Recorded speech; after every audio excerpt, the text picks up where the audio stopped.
Morning, Mikel. Morning. Is it the same squad as last Wednesday? I can tell you that after the training session, so we still have a session. How's Williams to leave with him? Pretty similar. He's not going to be involved tomorrow, and we'll have to watch till the next game to see where we are. But he hasn't improved this week at all.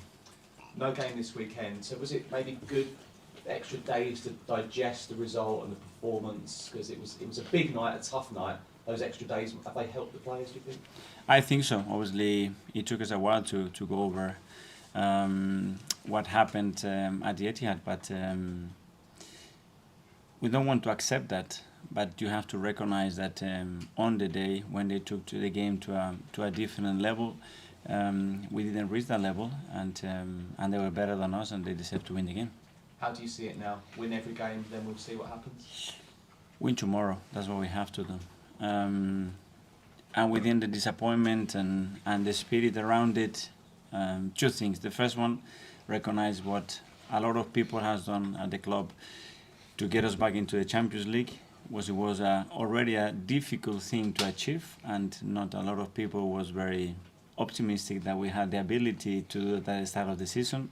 So first of all, recognize all the good work that a lot of people has done to achieve that.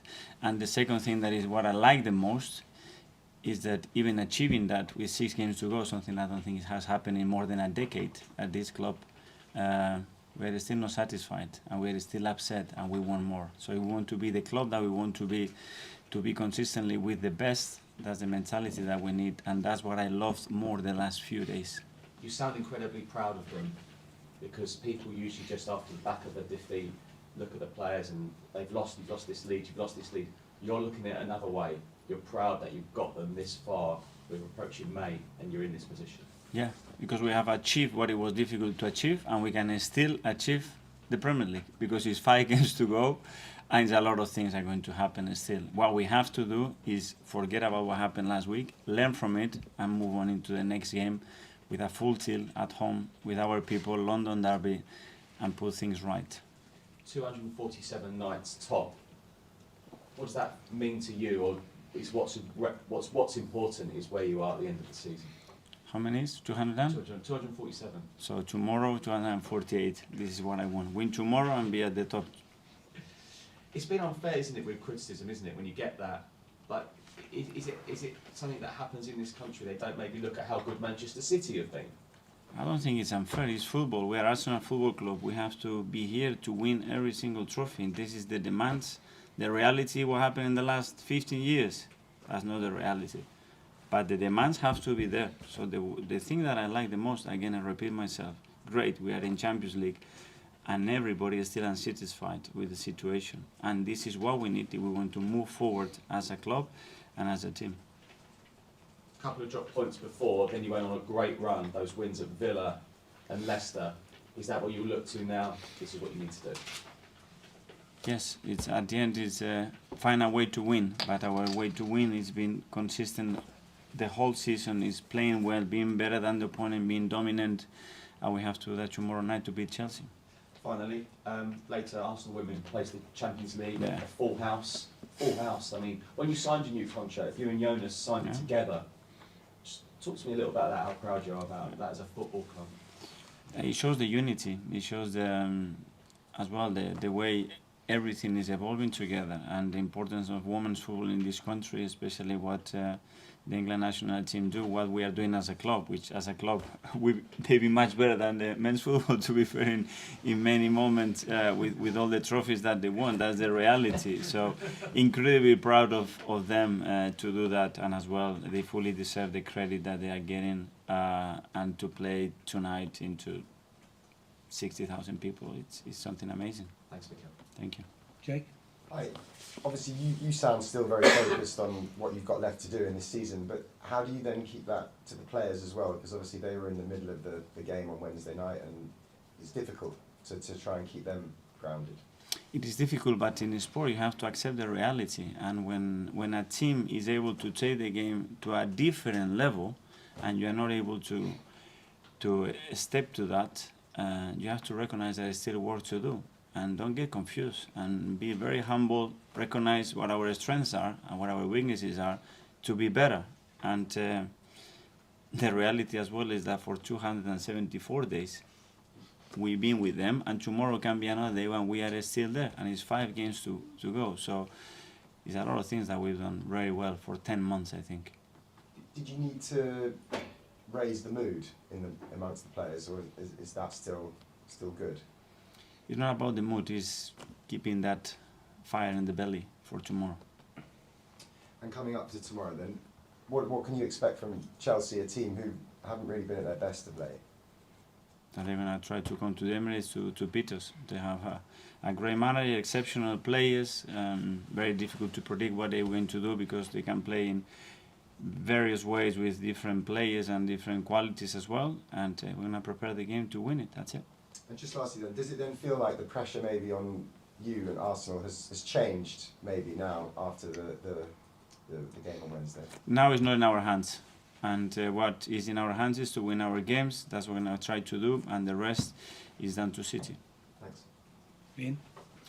Hi, Mikel. You say there it's not in your hands, which it isn't. Does that mean, in a way, with what you've achieved in terms of Champions League football, you're kind of settling for second place right now? No. I already mentioned it, yeah. Okay. In terms of that then, you're obviously hoping that City slip up somewhere along the way. What did you see last week that would give you hope that they have an Achilles heel? How tough it is to win every single game. It's not something that I saw last week, it's what I see in 9 months. If not, they would have won every Premier League game, and they haven't. When you look back on the last couple of weeks, how key do you think the injury to William Saliba has been? I don't know. Very important player, but I don't know how to quantify. I don't know how to quantify that Gabriel Jesus has been out for 4 months, Eden Ketia for 3 months, Emile Smith-Rowe for 4.5 months, Kieran Tierney out for a few weeks, Tomiyasu as well for 3.5 months, maybe now 6 months. This is football. As has already been alluded to, Chelsea arrive tomorrow, not in a great place this season. They've had a season of turmoil, but clearly they'll be up for it because it's a London derby. How aware do you have to be that you can't take their recent form for, you know? We already spoke about it. It's going to be a very different game. It's a London derby. They have something to prove. We have something to prove. The atmosphere is going to be incredible to play in that stadium, and we're going to have to be at our best again. And finally, off back of last Wednesday, if there's one thing you could go back and do differently, what would it be? Win. Mark? Hi, Mikel. That first training session after the City game, were they straight back on it? Were you proud of the players' reaction, or did you and your coaching staff have to pick them up a little bit? They didn't need much, you know. They knew the disappointment was across the club. I think everybody, our supporters, our people, our staff, our players. It was a big night, and we didn't produce the performance that we wanted, and we deserved to lose the game, and we have to move on. But I think it was a good reality check as well. In the way that they stepped up the level, we could not reach that level. But a reality check as well that you have stepped to that level for 10 months. So believe in what you do because you are so good as well. You talked about still being in the fight for the Premier League title, of course, but if you didn't win it, the way you talk about your players and their unity and things, you strike me as someone who'd still be incredibly proud of the season you've had, even if you didn't win the league. Yes, but that's what I started saying, that I'm incredibly proud and thankful for everybody who has contributed to bring Champions League back to this football club. With 5-6 games to go, something that hasn't happened in over a decade in this club. So congratulations and thank you so much for everybody who's contributed with that. And thank you for still being upset and not accepting that Champions League is enough and we want more, because this is what is going to demand to get what we want. You talked earlier about making sure you progress next season. When you look at Chelsea and the good players they've got, is that a lesson also that things have to be managed properly? Because you look at the drop-off they've had this year, you've got to be at your top every year to make sure you stay where you are. We're going to look at what we can do and what is the best strategy for us to move forward, to improve, to reach the level that that we want to reach. And again, it's going to be a very competitive summer and window, because now they're going to be 8 to 10 clubs with huge capacities to improve, and we know that. Hi, Mikel. I know we've spoken about the 10 months or 247 days of what your team's done a lot well in terms of, I think, composure. It's probably the word I'd use.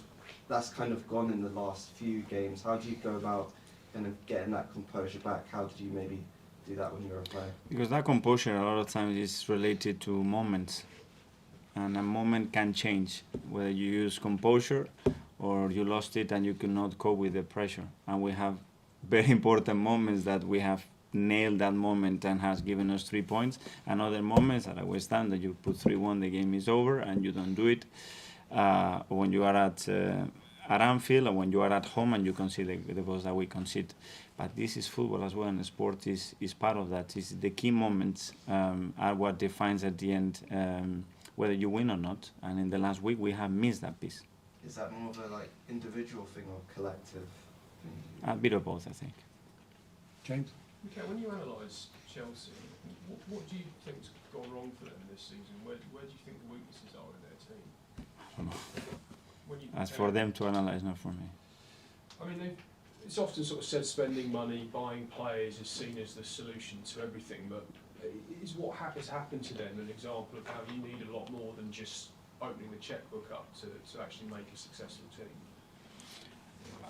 I think in our model we have very important things. First of all, is to have the right people, and I think we have the right people too. And then we have the right players that can compete, that can challenge each other, can understand the role within the team. You need quality, you need goal threat, you need physicality, you need a lot of things in this game to do that. That is extremely difficult to find that thin balance with the players, and because recruiting is just you have the best intention, but then the player has to come here, has to fit in, has to get that chemistry with the manager, with the teammates, with the staff, with the country, and it's not easy at all, you know. So credit to everybody that makes those decisions as well. They don't really have anything to play for, Chelsea, in terms of their league position. Does that make them more dangerous, less dangerous? I don't know what the approach would be. They are really dangerous because when you look at the individuals that they can put on that field, for sure they have huge threats. So we need to be aware of that. Hi, Mikel. A couple from me. Firstly, on the spending side with Chelsea, we've seen them spend huge, amounts of money.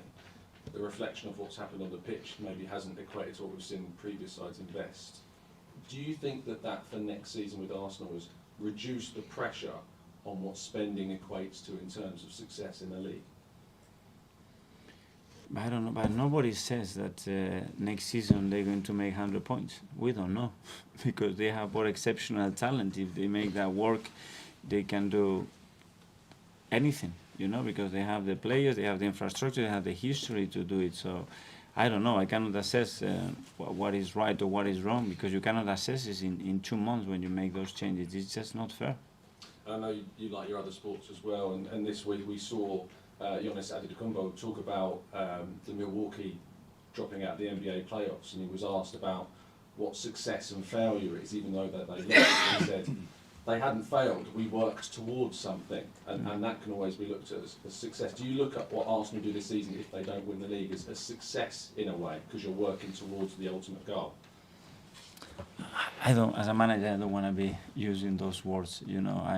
I know what we were trying to do, what the objective was, what we've been doing, and we still have the nicest part of the season to play with 5 games to go. That when I still look at it, it's like, this is not over, and I will pay a lot of money to next season in this moment, be in this position again, a lot, believe me. So I just want to maximize the moment that we have right now and go for it.